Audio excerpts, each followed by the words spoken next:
Ne Xudo xalasa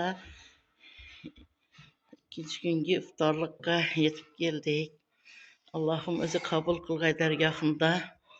Yarlıkam bendelen hatanlı yarlık ağay.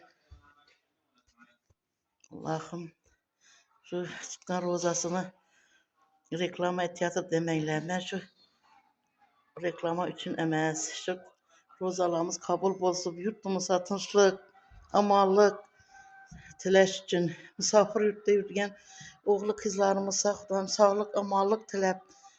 Rozalarımızın sevabından şulağam deyip külüp oynap ay barıptılar aman esen ki geyle Hudayım kisey keremine bereket bergey. Köngül daha muratlarına yetip bir geyler. Ne ki niyet et gitken basa hemmesi royapka çıkkay Hudayım. Allah'ım güzel rozalarımızın Hudayım kabul et ki Allah'ım der yakında. Barat geçesinin sevaplarına yazılgay. Hudayım yine. Allah'ım ferzentlerimiz sağ salamet doğay baktığımıza. Gülüp oyna bir gele yurtumuzsun çoğay, bütün cahantın çoğay, yurtlarımızsın çoğay Hudayım.